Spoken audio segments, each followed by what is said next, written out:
ध्रुव जी 5 साल की आयु में भक्ति का भाव लेकर के निकल गए। भगवान ने उन पर बड़ी कृपा करी। भगवान ने उन पर क्या कृपा करी? दर्शन देने आए। भगवान ने उनको अपने साक्षात्कार दर्शन कराए। दर्शन हो गया। अब दर्शन हुआ तो भगवान ने फिर कहा, बेटा ध्रुव मांग, तुझे क्या चाहिए? अब भगवान को लगा मुझे ही मांगेगा। भगवान से तो भगवान को ही मांगा जाता। भगवान को लगा हमको ही मांगेगा। पर ध्रुव जी ने भगवान को नहीं मांगा। क्या मांगा? ध्रुव जी ने मांगा कि प्रभु हम पर कृपा करो कि हमें आपका सत्संग मिल जाए, हमें आपकी भक्ति मिल जाए, हमें आपकी भक्ति का व्यसन लग जाए, रोग लग जाए, नशा लग जाए। मतलब बात की गंभीरता यह है कि भगवान के भक्त जानते हैं भगवान मिलने के बाद भी काम तो सत्संग ही आएगा, काम तो भक्ति आएगी। और वो इसलिए क्योंकि भगवान तो बड़े बिजी हैं। आते भी तो थोड़ी बहुत देर आते हैं दर्शन देने के लिए, आकर के लौट जाते हैं। उनके जाने के बाद फिर कौन साथ देता है? उनका सत्संग, उनकी भक्ति वही साथ देती है। इसलिए समझदार भक्त भगवान से हमेशा सत्संग मांगते। आगे पृथु महाराज की कथा थी, उन्होंने भी भगवान से क्या मांगा? बड़ी विचित्र चीज मांगी पृथु महाराज ने। तो क्या कह रहे भगवान से? भगवान से कह रहे प्रभु मेरे हर रोए को श्रवण इंद्री बना दो, मतलब कान बना दो। मेरे हर रोम को कान बना दो। भगवान ने बोले ये किस लिए? 2 कान कम है क्या? बोले हाँ बहुत कम है। क्यों? बोले आपकी कथा 2 कान से सुनता तो हूं पर तृप्ति नहीं होती, इसलिए 2 कान से काम नहीं चलता। इसलिए मैं चाहता हूं मेरे रोम का हर शरीर का रोआ श्रवण इंद्रिय बन जाए और हर रोए से मैं आपकी कथा सुन, सत्संग सुन। ऐसा महत्व है भगवान की कथा का, ऐसा महत्व है भगवान के सत्संग का।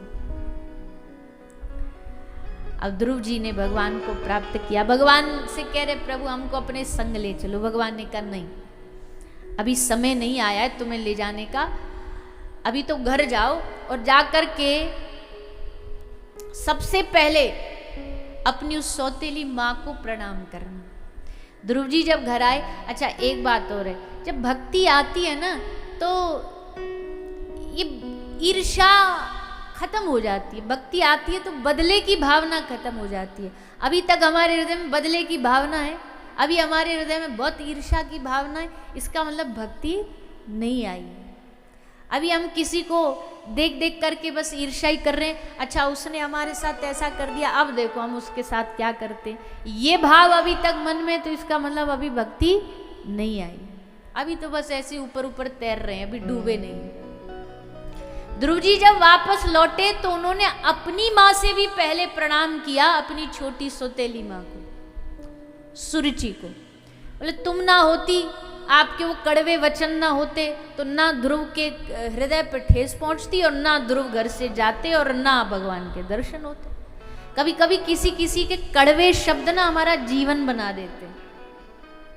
उस समय वो कड़वे शब्द हमको बड़े निगलने में बड़ी परेशानी होती है कि हमसे बताओ ऐसा बोल दिया, हमसे ऐसा कह रहे, पर वही हमारा जीवन का अच्छा निर्माण करते। वाहवाही हमारे जीवन को अच्छा नहीं बनाती, पर जो कटे शब्द होते हैं, जो हमें जलाने वाले शब्द होते हैं, वो हमारे जीवन का निर्माण करते हैं। वो हृदय पे ऐसा घाव छोड़ते हैं तो उससे हमारे उज्जवल भविष्य का निर्माण होता। हाँ उस समय सहने में एक थोड़ी बड़ी कठिनाई होती है। उस समय लगता है भाई हमने तो कुछ किया ही नहीं और देखो ये कैसा बोल रहा है हमसे, कैसी बात कर रहा है हमसे। होता कि नहीं होता ऐसा? उस समय तो हमें बड़ा गुस्सा आता है, उस समय तो हमें बड़ा लगता है कि एकदम सर पकड़े फोड़ दें इसका। और जब बाद में वो घाव जब हमें मजबूत बना देते हैं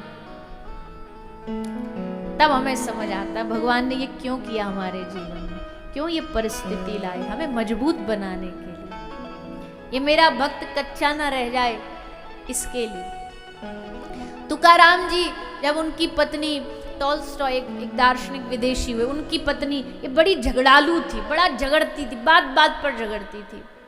तो इनसे कोई पूछा, बोले महाराज आप कैसे, आपको नहीं लगता कि आपका सारा दुनिया तो सम्मान करती है और घर में आप जैसे पहुंचो तो आपके जो घर वाले हैं, आपकी जो पत्नी है, ये आपको एकदम उल्टा सीधा खरा खोटा सुनाती है। तब उन्होंने कहा, तुकाराम जी ने कहा सारी दुनिया तो वाहवाही करती है, हमको कैसे पता चलेगा अभी हम कितने पानी में हैं। ये जनवाने के लिए भगवान ने हमको ऐसी पत्नी दी है जो ठोक बजा के देखती रहती है कि अभी ये कितना पहुंचा। तो जीवन में ऐसे एक आध जरूर रहते हैं जो आपको ठोक ठोक के देखते रहते हैं कि गड़ा कच्चा है कि पक गया है। वो हमारा टेस्ट लेते हैं, परीक्षा लेते हैं कि कितना पका है कितना कच्चा है।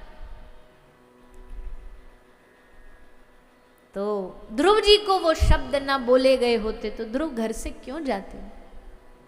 ध्रुव जी आके सबसे पहले सुरुचि को, फिर अपनी माता को और फिर पिताजी को प्रणाम करते। उत्तानपाद को बड़ा दुख हुआ, आंख से आंसू, मैंने कितनी बड़ी भूल करी,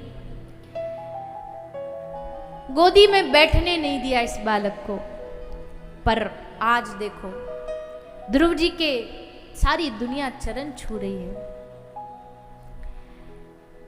ध्रुव जी राजा बने, अपने भाई का उद्धार किया, मनु महाराज से सत्संग सुना, ये सब कथाएं आती हैं। और फिर भगवान के धाम ध्रुव जी गए। ऐसे भक्त ध्रुव जी की कथा श्री सुखदेव जी ने राजा परीक्षित को श्रवण कराई है। बताया है कि भैया भगवान की भक्ति किसी भी आयु में की जा सकती है, और दूसरा जो भगवान की भक्ति करता है भगवान उसको अपना बना ही लेते हैं किसी ना किसी प्रकार से। और वैसे भी हम बार बार कहते हैं कि भागवत जो है ये भगवान की नहीं, भगवान के भक्तों की कथा है।